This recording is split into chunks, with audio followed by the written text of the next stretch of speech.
we're going to sit here and talk about it today.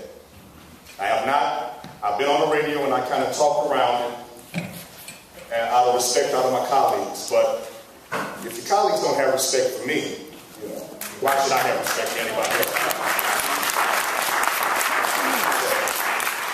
Let me say this first. If you were in the 6th Ward last month, you're in the 6th Ward today. You'll continue to be in the 6th Ward at least until 2015. So let's get that out the way. If you were in the 6th Ward yesterday, you're in the 6th Ward today, you're going to be in the 6th Ward tomorrow. We had some issues. Obviously, we experienced a great population loss in the city of Chicago. We can argue about that, but we're not going to get into that argument today. But based on the census numbers, they stated that our population was down a great deal, which will require us to make some changes. This is done every 10 years, pursuant to the census. It's been done before. I've lived in the 6th Ward my entire life. When I was a child, the 6th Ward boundary ended at 79th Street. 10 years after that, I remember going to 83rd Street. After that, I remember going to 101st Street. And then after that, backing up a little bit to 99th Street. The 6th Ward has always been a great ward during all that period of time, whether it was from 79th Street to 101st. The 6th Ward wasn't great because of the boundary lines. The 6th Ward was great because of you, the residents that participated in what went on in the 6th Ward. That's what we have to continue and have it in that mindset. What makes the 6th Ward great is you, the participants, people that get involved, that get active in organizations like this, that do what's necessary, that vote, that come out in high numbers and vote 20, 30,000. This is what we used to do. When I was growing up, that's how the 6th Ward voted, no matter what the boundary lines were. This is what we need to continue on. But let me get back to the situation.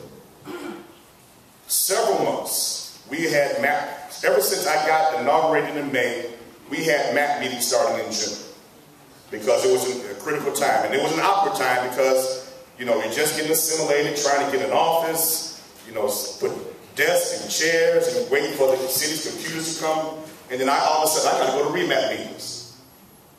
We got remap meetings constantly. We had meetings, I can't even name the number of meetings we had during the summer, during the Black Caucus. We hired a cartographer, a map maker. We hired him to come out. That was out of our budget. We did that on our own. Before anybody else started talking about map making, the Black Caucus was actively involved in getting that done. We hired a cartographer. He gave us, he wasn't from here. He wasn't from the city of Chicago. So he had no real vested interest in what was going on. He drew certain versions of the map. Versions of the map that nobody liked because he had to reflect the population trends that were occurring. The first map he drew, I didn't like it. Although in retrospect, that was probably the best map that was drawn to this day, because once individual aldermen started getting their hands in it, the process just got mucked up. The process became, you know, quite challenging and contentious. But we continued to work on. In September, we produced a version of a map, a draft of a map. You know, it was not a map that we all particularly cared for, but my mindset and my process coming into this was that our goal was to maintain maximum African-American representation for the city of Chicago. That's my #1 goal. My secondary goal is supposed to be, well, all of my secondary goals are supposed to be, you know, trying to maintain our communities of interest and dealing with the transitions the best we can. But our #1 goal when we had meetings was to maintain maximum representation in the city council. Laudable goal. That's what our goal was. And I was always on the mindset of keeping consistent with that. Come September, we rolled out a map. We had meetings. We then decided, well, the other caucuses started getting involved in the map-making process. Latino caucus, what we call the white hair caucus, the older and senior gentlemen in the council. So we all started meeting and having meetings downtown consistently. We would meet oftentimes 10, 11 o'clock consistently, 10, 11 o'clock at night.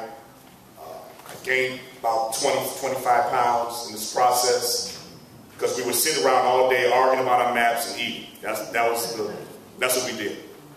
So we got to this point. Other maps were being presented, and I know you all, some of you all had the opportunity to see some of the maps. I remember some of you all came to some of the meetings, and there were some maps out there. We got to a process where we were able to get a majority of the aldermen to sign on to the map that the Black Caucus initiated. And at the expense of trying to avoid a referendum and then a costly possible legal fight, what we did was we got 30 some odd members of the caucus to support a map.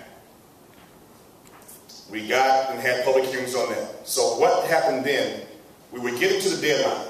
Well, not a deadline, but it was a deadline for the city council anyway, their self-imposed deadline. They said, well, we need to get it done around the time of our next meeting, which was in January. I said, fine.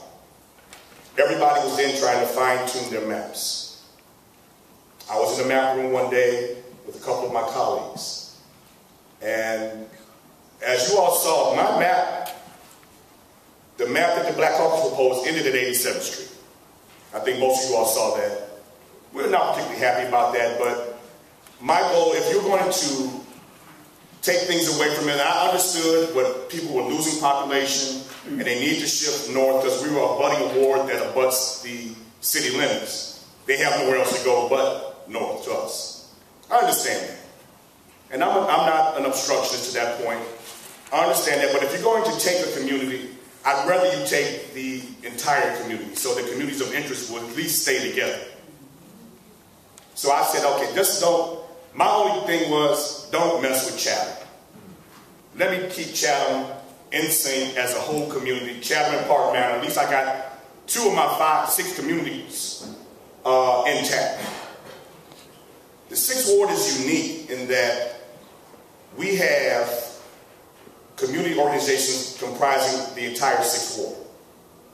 We have Roseland Heights, Chesterfield, and West Chesterfield, we have Chatham, we have Park Manor, we have a little piece of the Great Red Crossing organization with Brad Reddick, and we have Inglewood. Each one has their own separate and distinct community organizations. Some has more than one, which is good. It's a good thing. But it's all represented by community organizations that are very active. So my goal was, if you're going to take the organization, let's try to keep them intact wherever they go so they can stay cohesive as a group.